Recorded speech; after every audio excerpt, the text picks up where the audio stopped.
ओम नमः शिवाय। नमस्कार दोस्तों, स्वागत है आप सभी का आपके अपने यूट्यूब चैनल खुशहाल ज़िंदगी में।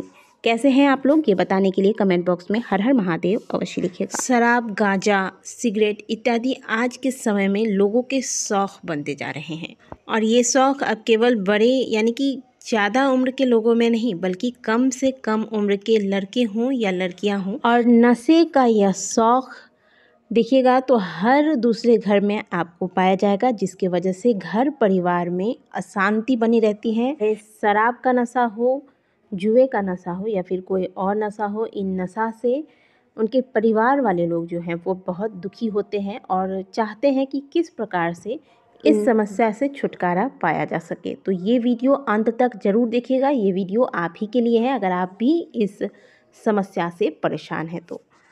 इसका वर्णन स्वयं शिव महापुराण के कथा के अंतर्गत किया गया है और आपका इसमें एक पैसा भी खर्च नहीं होगा। आपको यह उपाय बाबा विश्वनाथ के पार्थिव शिवलिंग पर करना है। यानी कि कई लोगों का यह सवाल रहता है कि मंदिर में क्या इस उपाय को करना जरूरी है या फिर घर में शिवलिंग नहीं है, मंदिर में भी पुजारी जी यह उपाय नहीं करने देते। तो इस प्रकार का कोई भी आपको समस्या इस उपाय को करने में नहीं आएगा, क्योंकि यह उपाय पार्थिव शिवलिंग पर करनी है। और पार्थिव शिवलिंग तो आप सभी को पता है, इस शिवलिंग का निर्माण स्वयं किया जाता है। तो इसके लिए भी आपको बहुत ज़्यादा सामग्रियों की आवश्यकता नहीं होती है। करना क्या है, चलिए पहले आपको बताते हैं।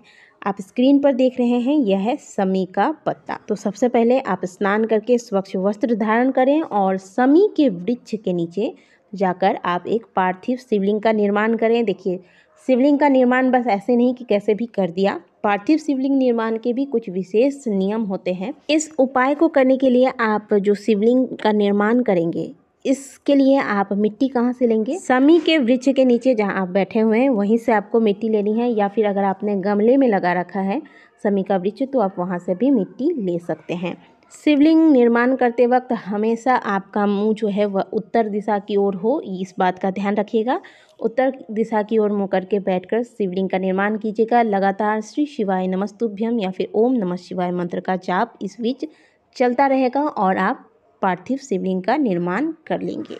अब ये उपाय आपको प्रातःकाल करना है, इस बात का ध्यान रखिएगा। और देखिए, कल सोमवार है, कल के दिन आप बहुत ही अच्छा दिन है, कल के दिन आप इस उपाय को कर सकते हैं। इसी शिवलिंग की विधि पूर्वक आपको पूजा अर्चना करनी है। जो भी चीज़ें आपको शिवलिंग पर अर्पित करनी है, कच्चा दूध अर्पित करना है, मधु, घी, शक्कर, शुद्ध जल, गंगा जल, जो भी चीज़ें, बिल्वपत्र, जो पुष्प इत्यादि आपको अर्पित करने हैं वो सभी चीज़ें आप अर्पित करें महादेव की। जिस विधि से आप पूजन करते हैं, बिल्वपत्र, मंदार के पुष्प इत्यादि सब चढ़ा दीजिएगा।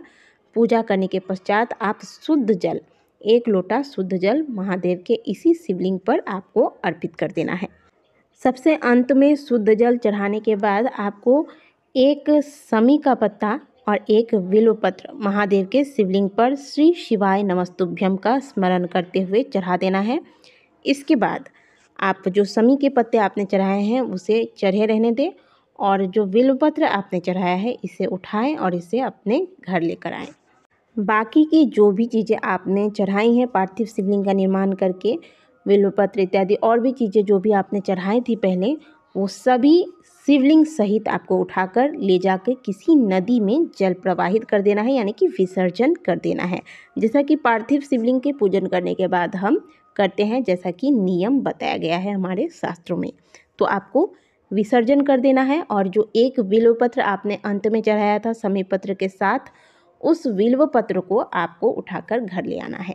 अब इस उपाय को आप जिस व्यक्ति के लिए कर रहे हैं, जिसकी नशा मुक्ति को आप चाहते हैं कि इस व्यक्ति का नशा समाप्त हो जाए, चाहे वो जुए का नशा हो या फिर शराब इत्यादि अन्य कोई नशा हो, जिस व्यक्ति के लिए आप इस उपाय को कर रहे हैं उन्हें यह बिल्वपत्र जो आप उठा कर लाए हैं उन्हें खिला देना है। अब खिलाना कैसे है ये भी समझ लीजिए। सबसे पहले आपको बिल्वपत्र का जो पहला पत्ता यानी कि ऊपर का पत्ता जो होता है, जो बीच वाला पत्ता होता है जो ऊपर की ओर होता है, सबसे पहले उस पत्ते को खिलाएंगे। उसके बाद दाहिनी ओर वाला पत्ता और उसके बाद बाईं ओर वाला पत्ता आपको खिलाना है। अगर आप जिससे ये बिल्वपत्र खिलाना चाहते हैं वो आसानी से स्वयं खा ले तो अच्छी बात है, नहीं तो आप चाय में या फिर किसी भी भोजन में पीसकर आप इसे खिला सकते हैं। और ये उपाय करना कितनी बार है, आपका सवाल आ सकता है। मैं आपको पहले बता देती हूँ कि यह उपाय आपको कुल 3 बार करना है। तो जैसे आप एक बिल्वपत्र लेकर आते हैं तो ये एक बिल्वपत्र में 3 पत्ते होते हैं, तो ये 3 दिन आपको ये लगातार करना है। इसके बाद पुनः ये आपको यह उपाय करना है एक बार, फिर एक बार बिल्वपत्र लाएंगे, फिर 3 बार खिलाएंगे, फिर पुनः एक बार, यानी कि कुल 3 बार यह उपाय आपको 3 बार पार्थिव शिवलिंग का निर्माण करना है। 3 बार बिल्वपत्र लाकर आपको खिलाना है इस प्रकार से। इस उपाय को आप किसी भी दिन कर सकते हैं, लेकिन सोमवार का दिन विशेष होता है।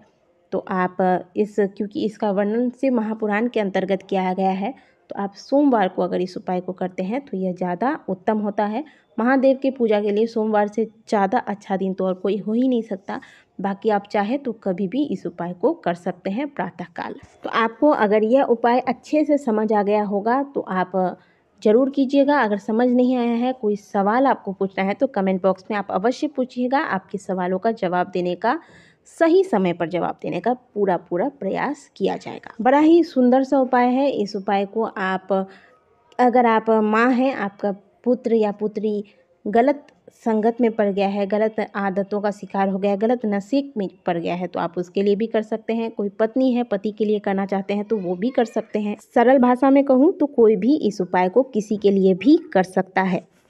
आशा करते हैं कि दी गई जानकारी आपको अच्छी लगी होगी। वीडियो अच्छी लगी है तो वीडियो को लाइक ज़रूर कीजिएगा। कमेंट बॉक्स में हर हर महादेव अवश्य लिखिएगा। मिलते हैं आपसे अगले वीडियो में, तब तक के लिए ओम नमः शिवाय, हर हर महादेव।